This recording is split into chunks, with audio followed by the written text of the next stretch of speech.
guys. Michael, Charlie, hi Jimmy, good to see you, buddy. Have a seat. Hey guys, I want to thank you for taking a break and joining me here on Commercial Break. Now this is the way I got the show going. I read an article that said the average American sees 5,000 commercials a day in all media forms. And I got to thinking, well, I've seen half-hour television shows where the commercial breaks, they show as many as 11 commercials. So that means a half-hour television show, you get 18 to 20 minutes worth of story and 10 to 12 minutes worth of commercial. So if you watch it for a year, you will see 1,825,000 commercials. And if you do that, you've got to be some kind of an authority, or at least have your opinion. And that's why I invited you guys here, so that we can evaluate these commercials. Let me introduce my buddies who came down to help me. On my far right, Michael Schultz. Michael is a movie reviewer for River Cities Reader. Thanks, Michael. I've seen you on television doing the same thing. And in my middle right is Charlie Hunold. Charlie owns his own advertising agency called Riffle. Thanks, Charlie, for being here. Thanks for having me. And on my immediate right is Jimmy Peterson, who is a stand-up comic who plays comedy clubs throughout the Midwest. Thanks for coming, Jimmy. My pleasure. Now, you know it's our job to evaluate these commercials, put our opinions out there, say little funny things, we hope, as we go along. So why don't we get started on Commercial Break with our first commercial break. With the Capital One Venture Card, we get double miles on every purchase. So we earned a holiday trip to the Big Apple twice as fast. Dinner! We get double miles every time we use our card. And since double miles add up fast, we can bring the whole gang. It's hard to beat double miles. I want a mace, a sword, ow! Get the Venture Card from Capital One and earn double miles on every purchase every day. Go to CapitalOne.com. I wonder what it can be. What's in your wallet? What's in your wallet? Is that question again? Yeah. What's in your wallet? After 18 years of marriage, I get asked that every morning. I don't need it from a Capital One commercial. Usually the answer is like $2 and a receipt from a gentleman's club. That's usually what's in my wallet. That goes over well. Yeah, very well. I think it's a fun commercial. I thought there was a lot of entertaining parts of the commercial. I especially liked the nod to the movie Big, where they're dancing on the large piano. Sure. I thought that was kind of cool. They pushed double miles quite a bit during the course of the commercial. Now, I don't know what good that's doing the Vikings. I don't know where they're flying, what airline is letting them through security. But I know I don't want to be on that plane. But as Samuel Coleridge Taylor once said, you do have to suspend your disbelief in many situations. Sure. Yeah. Yes, exactly. Well, I like the commercial, but if I pretended that this commercial was a 12-year-old girl and I was back in 8th grade, I would like her, but I wouldn't like her. Do you know what I mean? Gotcha. Nice spot. You wouldn't zap. You wouldn't go, oh God, I hate this thing, but you sure wouldn't go channel surfing to find it either. It's from McCann Erickson. They're the largest ad agency in the entire world. They picked this up a few years ago from another shop, and when the other shop was doing it, it was the Vikings that were pillaging, and they were the giant hordes that would come right up to your yard. And I like these better with the playful characters and that shtick. So the talent's great, and they certainly sell double miles 5 times. They mention it 5 times in the commercial. And it's a big account for them. It's a $170 million account. So what's in your wallet?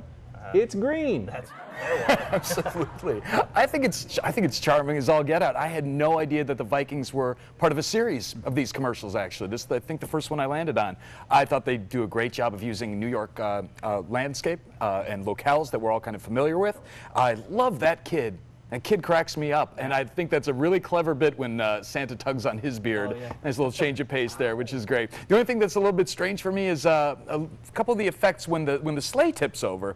You notice the presents kind of tumble out through the back of it. But watch the presents next time you watch it, because they just kind of shuffle a little, but like this, in a way that gravity does not allow for at all. Aside from that, I had a blast. I thought it was great. Yeah, well, there are products that have 3, 4, 5, 6, 7, 8 types of commercials running, and so therefore we have the cluster, the series that you're talking about. Sure. And Charlie, I'd like to say this.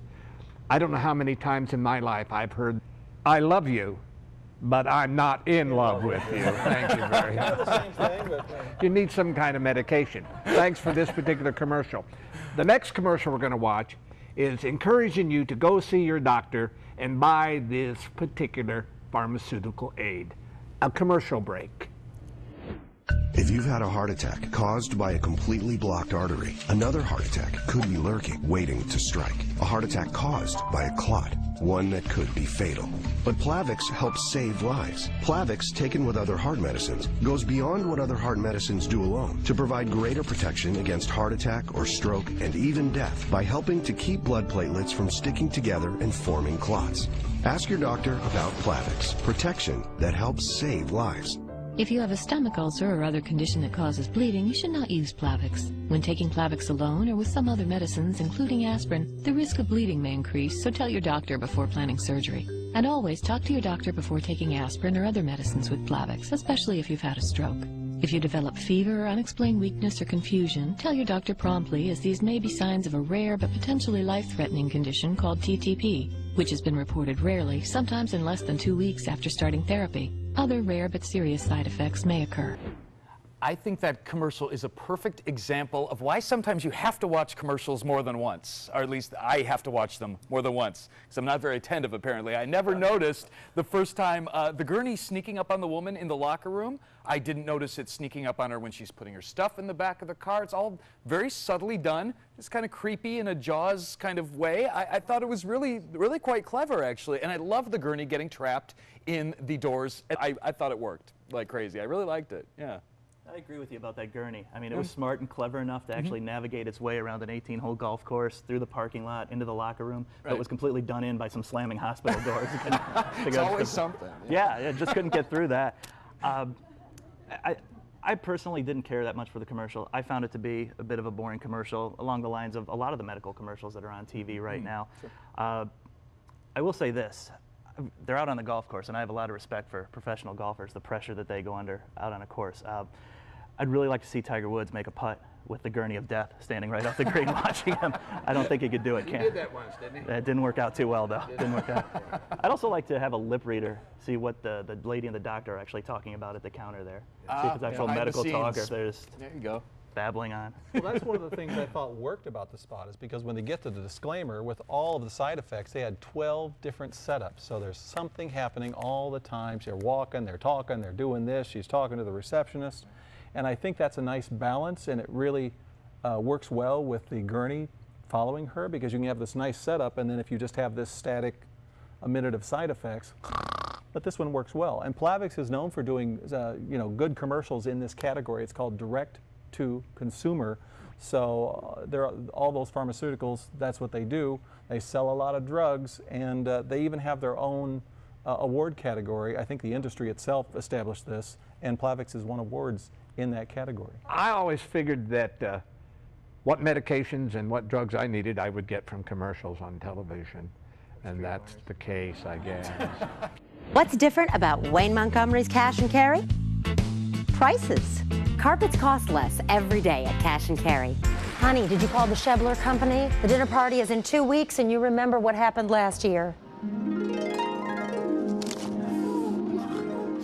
Thermal socks, anyone? Shebler's factory-trained technicians are in. Kimberly Furness, thank you so very much for dropping by at Commercial Break. Thanks we for enjoy having me. watching your commercials. Every time I see them, I just stop and stare. And one of the things I've always wondered when I see actors and actors in commercials, what do they do outside of the commercial world? What do you do when you're not acting in commercials, Kim? When I'm not acting, I'm asleep. No, I work primarily as an actress. I'm either acting, or I'm directing, or I'm producing. I have my own theater company, so I produce between 2 to 4 shows a year with my company, and I do a lot of commercial work on camera and voiceover as well.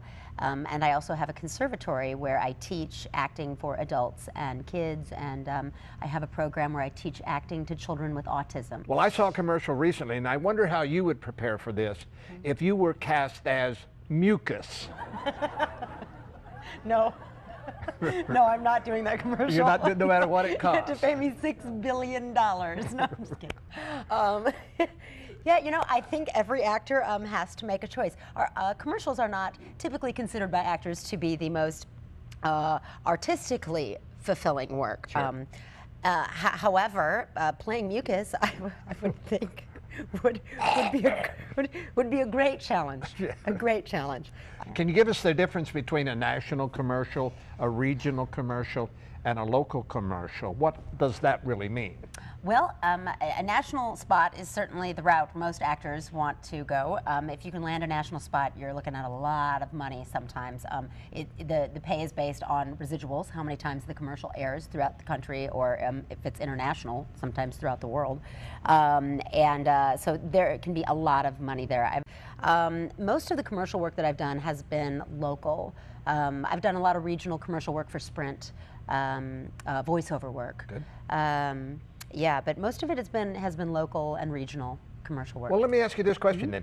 Would you like to be a commercial actress only? Because a commercial actress who is a spokesperson can make $60,000 a commercial. Absolutely, yes, and that can be the low end sometimes.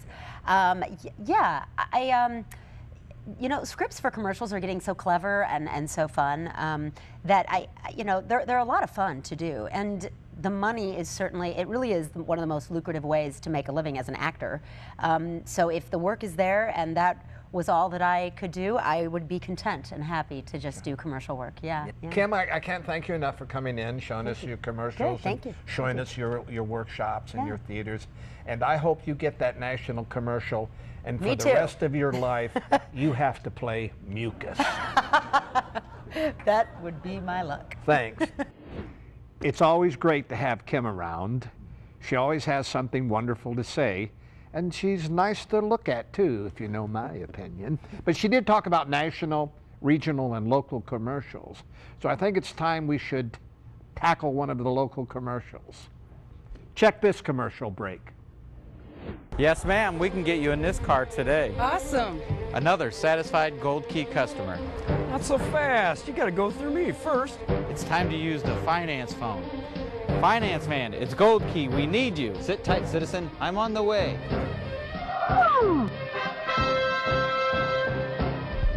Never fear, Finance Man is here.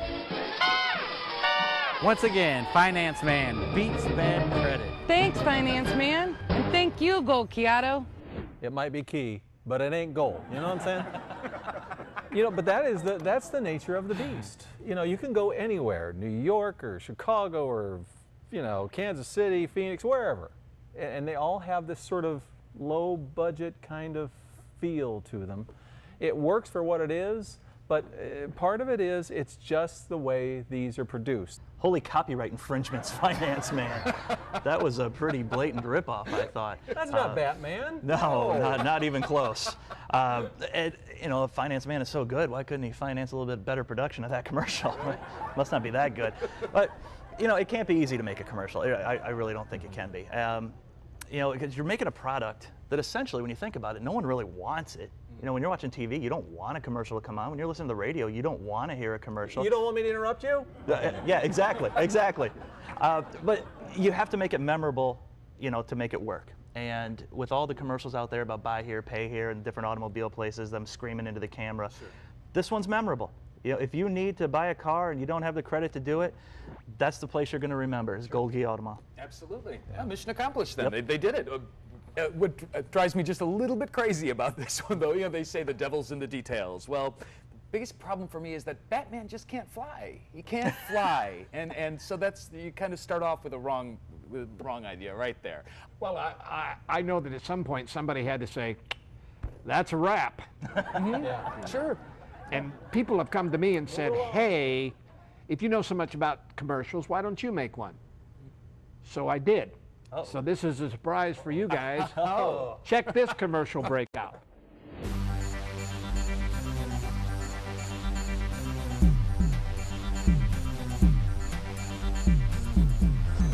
When I'm racing in the summer or a leisurely ride around the block, when I'm done, I'm soaring places I never knew I had places.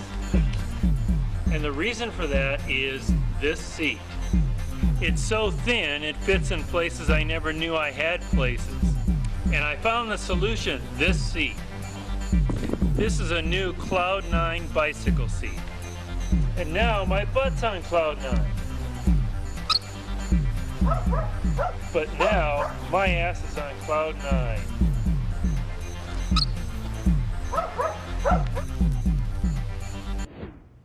Not bad. Oh, wow. I liked it.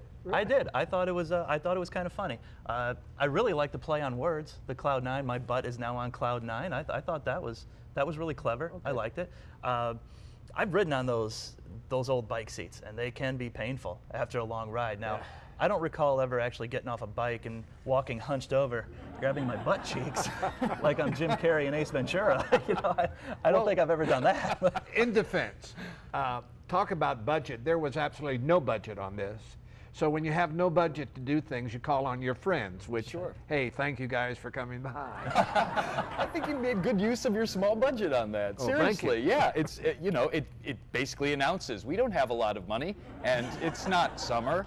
And but it does it in a funny way that doesn't take itself too seriously at all. My own problem with it is the sound is a little bit off. I think I was told by someone, you could probably speak to this, that sound is the one thing you kind of never want to skimp on in commercials and productions, probably among many things. But yeah, that's the only thing. Aside from that, I think it's great.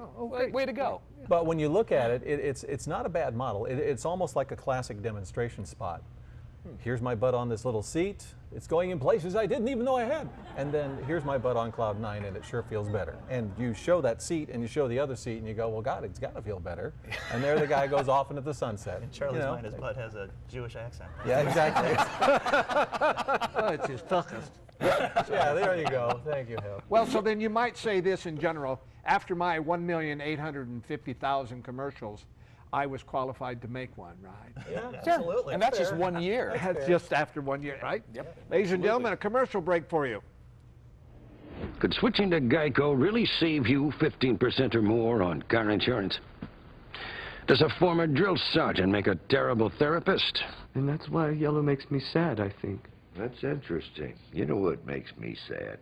You do! Maybe we should chug on over to Mamby-Pamby land, where maybe we can find some self-confidence for you, you jackwagon! Tissue? Cry, baby. Geico. 15 minutes could save you 15% or more.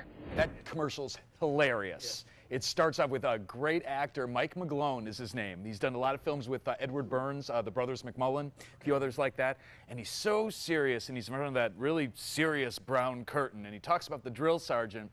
Now, if you've watched, of course, enough TV and movies, you've got an idea of the drill sergeant in your head. It's either going to be Louis Gossett or it's going to be the other guy. And so we moved to the therapist's office. Tiny little camera pan like this, so you can't quite see the therapist, and you're going, please let it be Arlie Ermy, please let it be that guy from Full Metal Jacket, and then they give it to you. It's him.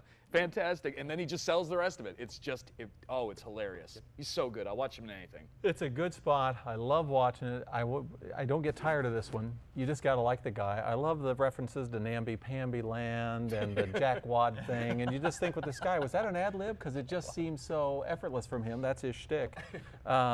This comes from the Martin Agency out of Richmond, Virginia. They've got this. They've been doing all those different, the Gecko, the Caveman, all of those spots for Geico. They do Cool Whip, Expedia, a bunch of national accounts. Good shop. I think if everyone had a therapist like Arlie Ermy, I think the world might be a better place. I agree with you. I agree with you. Michael, I'm really glad you brought up the announcer. I think he's very underrated in this commercial. He's fantastic. He is. Yeah. The tone, the voice that he uses, he's absolutely perfect to lead into this commercial. Yeah. Absolutely loved him. I don't know if you guys realize this, but Arlie Ermy actually played a drill sergeant in another commercial. It was around the time of Full Metal Jacket coming out. Yeah, with Coors Light, he confiscates it from the barracks and wants to know whose it is. Okay. And then, John Wayne comes walking out as transposed from a movie shoot. That's mine, They have taken something so boring as insurance and made it fun. Mm-hmm. And I really like it. I thought that some of the commercials had gotten stagnant for a while, but they hit it out of the park with this one. Yeah, great commercial. I thought you liked particularly the Geico one where the chick sees the Geico and... Oh, yeah, mistakes him for another lizard she slept with on a business trip. That lady's got other issues. And by the way, isn't it Jack Wagon, you jackwad? Is it Jack Wad or Jack Wagon? It's Jack Wagon. Oh, okay, fine. That's all right. See the commercial sometimes. Well, thank you, guys. And I want to thank you, too, audience. We invite you back next week to Commercial Break, where my buddies here will be evaluating all of those commercials. What do you think about that Old Navy commercial with all of the mannequins? Yes.